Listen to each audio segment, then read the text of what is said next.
Hey guys, there's less than 24 hours until the balance patch goes live, and you're probably wondering what the heck am I going to play. So I went and sort of been thinking about what's going to happen with the new meta, and I got 5 decks that I think are going to help you out day one that you can go and dominate the ladder with. The first one I got for you is a priest list from that Greek player Aveline got #1 legend with.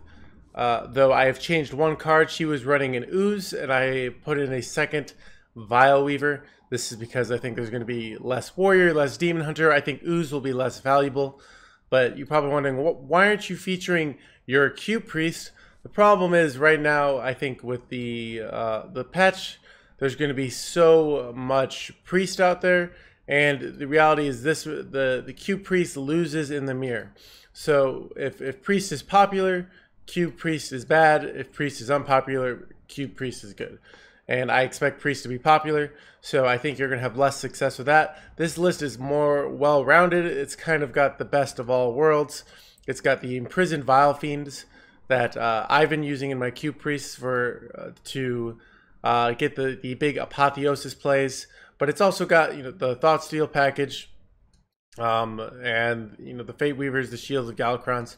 Another thing I like about the Shield of Galacron now is when I invented my Cube Priest, well, the Warglaives of Azzinoth from Demon Hunter would often, you play it on 5 and then they go Warglaives and they just hit through your shield. Now you can play Shield, maybe you coin it out, and they aren't going to be able to play Warglaives that turn, so it can actually force trades. And that's a real nice thing about Shield of Galacron. Right now, I expect it to be better, so I think this list is the way to go on day one. You still have these Imprisoned Vile Fiends for some nice, board control, but and heal. But you also have the full Vile Weaver package. Like I said, I'm not running Ooze, but if you want to cut a Vile Weaver for Ooze, that's exactly her list, and that's what I think probably the go-to #1 deck for day one. Coming in second place is Quest Warlock. The reality is, with the new balance patch, Warrior and Demon Hunter will probably both be weaker and played less often, allowing Quest Warlock to thrive. In addition, I expect the Priest is going to be played a lot. Quest Warlock has a fantastic dominating matchup against Priest. It can one turn kill them. So I think Quest Warlock is going to be one of the decks to play day one. I'm running this is just the most standard of standard lists. I'm not running Ooze in this list. I don't think you need to. It's just, at least day one, I don't think there's going to be as much Warrior and Demon Hunter. And even Warrior's Weapon now has 1 less attack. So the Ooze is not even as good anymore because the Warrior Weapon is not as strong. So I think just playing standard Quest Warlock, you're going to have a lot of success day one. It's a tough deck to play. So, you might have, this is a little bit for challenging, but I think you can just completely dominate the ladder day one with some Quest Warlock. Didn't hit any nerfs.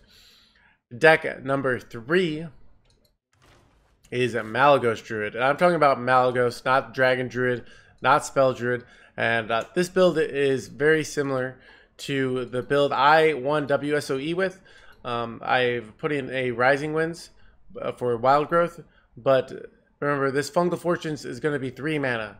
So I think having the Breath of Dreams and having more dragons will give you a powerful turn 2 play more often. Also, unlike the traditional Dragon Druid builds, we run Wrath and Rising Wind. So we do have some turn 2 plays that aren't Fungal Fortunes. So, because the reality is, without Fungal Fortunes, we can't go Fungal Fortunes into drawing a Breath or Fungal Fortunes into Coin Overgrowth. And that matters a lot. So we want turn 2 plays other than hero power. So 1 Rising Winds, you got a Rising Wind that can cover you for 2 turns, a Wrath, just to have a little bit earlier stuff. This doesn't have the Glowfly, so you're going to struggle to get on board, but you're going to play it a little bit slower, play it a little more defensive. With the Fungal, it's a lot harder to play it real fast, but you can play defensive, maybe get a Breath of Dreams in, get some Wraths in to delay, and then go off on exotic, or even just go a big dragon to taunt. It's not as flashy, but I think this list will do better day one than other lists because I think it's less dependent. Still, really utilize Fungal Fortunes, but it's less dependent on it. So I think you're gonna have success with this. Next deck I got for you guys is Highlander Hunter. And I have put together a build here that is a lot more greedy and that it runs in a Grand Slam. I think with Priest going to be popular and Quest Warlock be popular, being able to crush those decks with his Highlander Hunter is a great way to go. You know, we're not running some of the medium drops in this, like Bone True Brawler or the 2/1 damage Divine Shield. What is that card? The Guardian Og Merchant. We're a little more greedy, and I think we can afford to be a little more greedy because we expect there to be less Demon Hunter out there. So we're gonna, you know, have some really late game powerful plays. Think, you know, are still Dino Tamer. Dragon Queen's a little bit slower, but still good in the Grand Slam. And we can really use these to just roll over Priests and Warlocks, which we expect to be very powerful day one. Highlander Hunter's biggest weakest Demon Hunter is getting nerfed. So it's going to be weaker, and 2 weeks we expect to see it less often. So I think you're going to have a lot of success with Highlander Hunter on day one. It's just going to be doing a lot better, I think, with these nerfs happening. Another thing is a lot of Highlander Hunter cards. You look at something like Primordial Explorer and you're playing against Warrior. Well, this is a 2/3, just gets owned by a weapon. Well, no more, because it is now the weapon with Corsair Catch. It only has 2 attack, meaning it's just that much harder to kill this.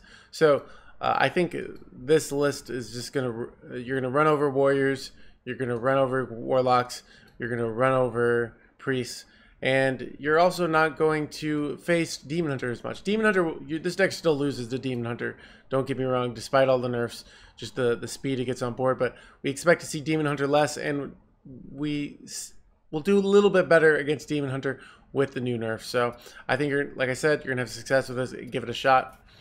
And my final 5th deck, it's wacky. You might have seen it below it. Totem Shaman. I think Totem Shaman finally has time to shine.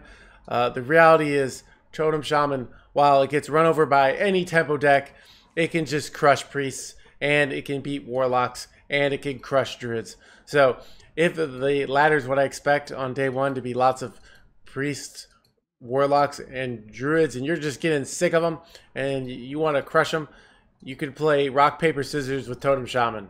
You just will demolish Priests. They just have no good ways of dealing with these totem into totem reflection, and you can just really run them over. You know, if you play a Demon Hunter, you probably have a 5% chance to win. It's really bad, but as long as you don't run into Demon Hunters, you're gonna just roll over all these greedy decks. You know, so if you accept that you're gonna lose a lot just for free, and you're gonna win a lot for free, but if you like flipping coins and you like Rock, Paper, Scissors, you're gonna love this deck. And you know, right now I think there's gonna be a little more paper, so on day one, so the scissors you can have a little bit of fun with. You know, this deck could crush it on day one, but if this deck is actually good, the meta will adjust. This deck gets crushed by anything tempo, so you know, it's a little bit wackier, but it is fun. It's a little different, and it's Shaman. So anyways, those are my top 5 decks. Have a lot of fun. Balance changes with you know, you could always craft your own deck, but these are what I think are the top decks to play day one. Go a little crazy with the Totem Shaman, or just do something that is reliably going to work. Anyway, guys, I hope you guys enjoyed that, and hope you crush on day one of the ladder.